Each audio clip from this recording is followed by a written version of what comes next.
بسم اللہ الرحمن الرحیم۔ السلام علیکم ناظرین، چینل سینس آف ہیومنٹی پر خوش آمدید۔ ناظرین، جب قیدی ابن زیاد کے قلعے کی طرف جاتے ہوئے کوفہ گئے تو لوگ یہ دیکھنے کے لیے جمع تھے کہ قیدی کون ہے۔ ایک عورت آئی اور پوچھا، تم کس جنگ کے قیدی ہو؟ انہوں نے کہا کہ ہم رسول اللہ کے گھر کے قیدی ہیں۔ ابن زیاد نے ان لوگوں کو یہ دکھانے کے لیے گلیوں میں پریڈ کروائی کہ فوج کی فتح ہوئی ہے۔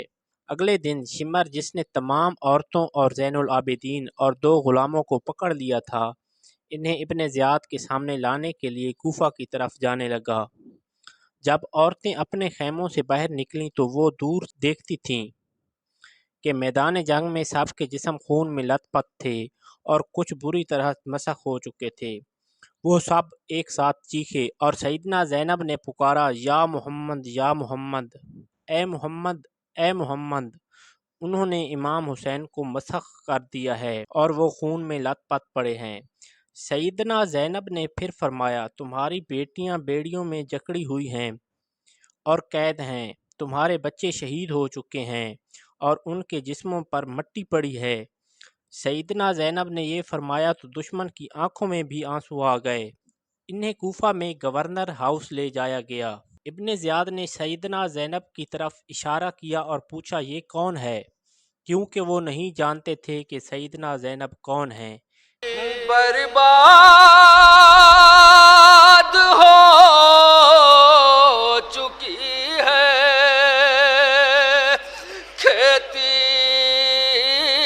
شہ زمن کی، بچے ہیں شہ کا گھر ہے اور زینب۔ اس نے 2-3 بار پوچھا، کسی نے جواب دیا اور کہا، یہ زینب ہیں، سیدنا فاطمہ کی بیٹی، رسول اللہ کی نواسی۔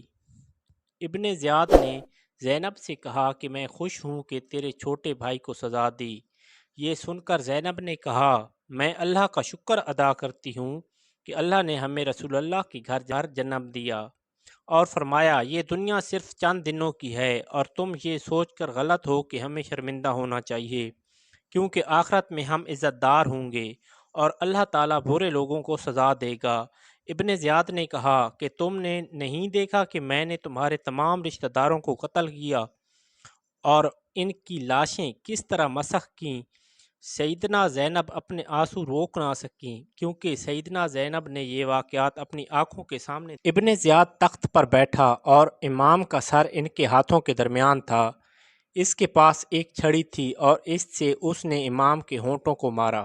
زید بن ارقم قریب ہی کھڑے تھے کہ اچانک بولے، اے گورنر، ان ہونٹوں سے اپنی چھڑی ہٹاؤ۔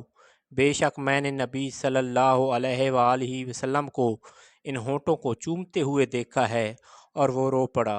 ابن زیاد نے کہا، بے شک تم ایک فریب خوردہ بوڑھے ہو، تمہارا دماغ ٹھیک نہیں ہے، اگر تم بوڑھے نہ ہوتے تو میں تمہیں مار ڈالتا۔ زید بن ارقم یہ کہہ کر مجلس سے چلا گیا۔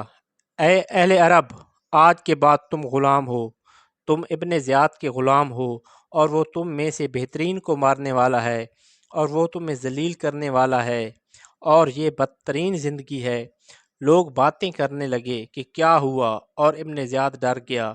اس نے محافظوں کو حکم دیا کہ امام حسین کے خاندان کو قلعہ کے قریب ایک خاص گھر میں قید کر دیا جائے۔